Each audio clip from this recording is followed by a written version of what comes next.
नमस्कार, G capital में आपका स्वागत है। आज है 30 सितंबर और आपके लिए एक नई video.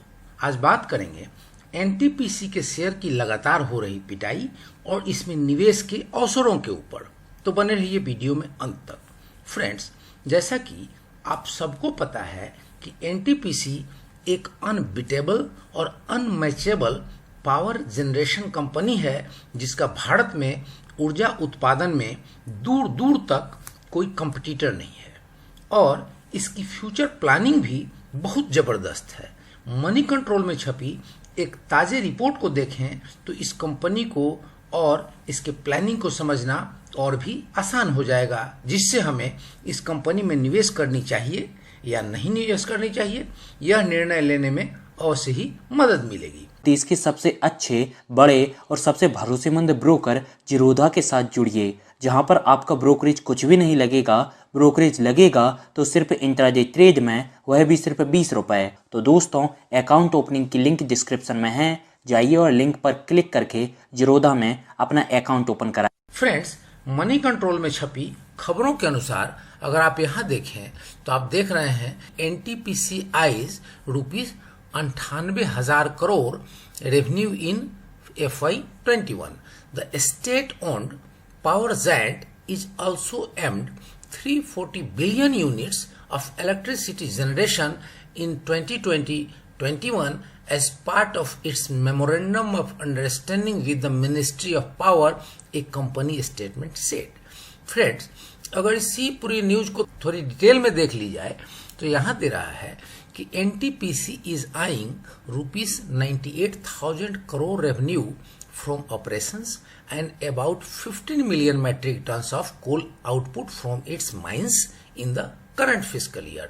The state-owned power giant is also aiming 340 billion units of electricity generation in 2020-21 as parts of its memorandum of understanding with the Ministry of Power, a company statement said.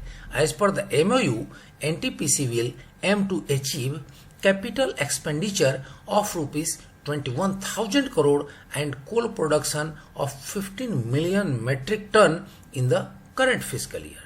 तो फ्रेंड्स, अगर इस पूरे news को और इसकी खबरों के सारांश के ऊपर बात करें तो एनटीपीसी पावर मिनिस्ट्री से एक एमओयू इस बात के लिए साइन किया है कि वह इस वित्तीय वर्ष 2020-21 में 340 बिलियन यूनिट इलेक्ट्रिसिटी का उत्पादन करेगी और उसका लक्ष्य होगा कि वह 98,000 करोड़ की एक हाई रेवेन्यू जनरेट कर सके।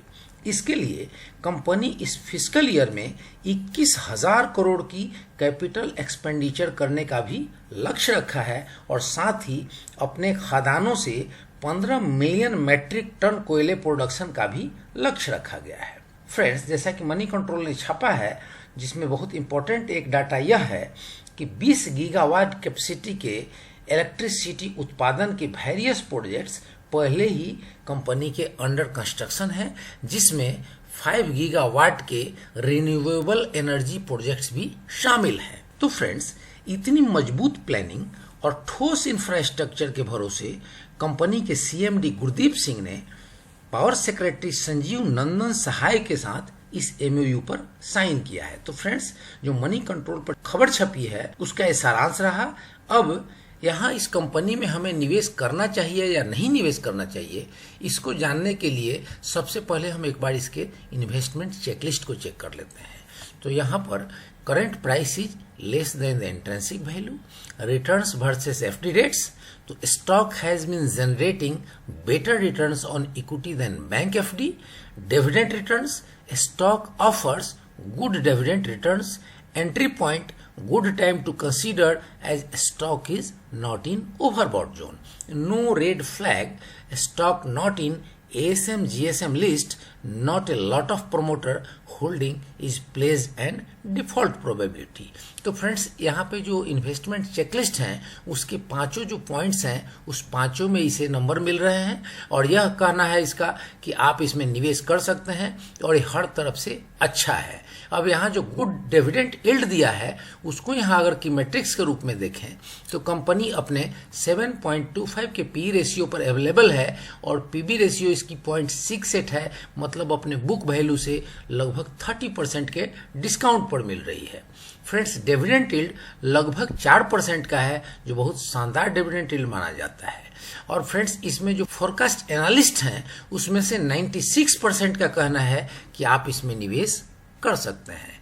अब फ्रेंड्स, इसके कारोबार की स्थिति को देखने के लिए एनएसई की वेबसाइट पर आ जाते हैं तो हम यहाँ देख रहे हैं कि इसके जब ऑर्डर बुक को देखते हैं तो सेलिंग क्वांटिटी अभी भी 751 लगी हुई है और बाइंग क्वांटिटी नील है। टोटल क्वांटिटी ट्रेडेड बहुत अच्छा, बहुत ह्यूज क्वांटिटी है, 1,84,75,465 शेयर की, जिसमें से डिलीवरेबल क्वांटिटी है 74,03,896 शेयर की और परसेंटेज ऑफ डिलीवरी 23.84 है। परसेंट ऑफ डिलीवरी देख रहे हैं वह थोड़ा कम है। तो फ्रेंड्स, यह स्थिति क्यों है, इसको समझने के लिए प्राइस मूवमेंट को देख लेते हैं एक बार हम प्राइस चार्ट के ऊपर। तो फ्रेंड्स, यहाँ हम प्राइस चार्ट में जब आते हैं तो इसके आरएसआई की स्थिति को देखें तो आरएसआई की वैल्यू 40.80 है, जो इसकी स्थिति को कमजोर बता रही है। और फ्रेंड्स, अगर एमएससीडी की बात करें तो एमएससीडी में भी प्राइस में कमजोरी के संकेत है। और फ्रेंड्स, ये दो पैमाने तो कमजोरी के संकेत बता ही रहे हैं, साथ में ये अपने 50 दिनों, 100 दिनों और 200 दिनों के एक्सपोनेंशियल मूविंग एवरेज से नीचे ट्रेड कर रहा है। और प्राइस कैंडल भी बता रही है कि प्राइस में आने वाले दिनों में हो सकता है कि कमजोरी रहे या इसके प्राइसेस फ्लैट रहे।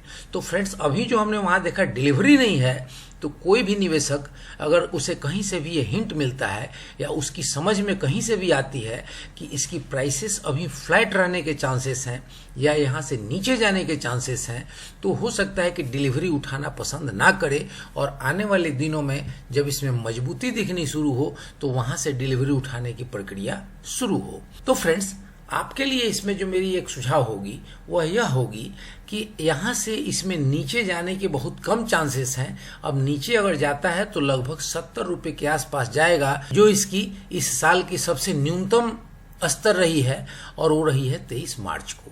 23 मार्च को यह लगभग 73 रुपये 20 पैसे के आसपास नीचे तक गया था। तो 84 रुपये 95 पैसे या 85 रुपये या 80 रुपये से नीचे जब ये जाएगा तो मैक्सिमम टू मैक्सिमम ये 70 रुपये के आसपास तक जा सकता है। तो फ्रेंड्स, वैसे मार्केट है, मार्केट में चीजें अनिश्चित होती हैं, हो सकता है और भी नीचे चला जाए, लेकिन इसकी जो पास्ट हिस्ट्री है और इसके जो पास्ट परफॉर्मेंस है वह देख करके यही लग रहा है कि इसमें रिस्क रिवार्ड रेशियो बहुत अच्छा है। अगर ये ऊपर की ओर जाता है तो आपको मुनाफा बहुत अच्छा हो सकता है और नीचे की ओर जाता है तो नीचे जाने की बहुत कम गुंजाइश है और इसके हर 10% की गिरावट पर आप अपने बाइंग को एवरेज कर सकते हैं और अपने बाइंग प्राइस को कंट्रोल कर सकते हैं। तो फ्रेंड्स, यह रही मेरे तरफ से एनटीपीसी के ऊपर दी गई एक इंफॉर्मेशन और इस पीस ऑफ इंफॉर्मेशन के आधार पर आप अपना एक रिसर्च करें, आप अपनी एक स्टडी करें और उस स्टडी और उस रिसर्च के आधार पर इसमें निवेश संबंधी कोई फाइनल निर्णय लें।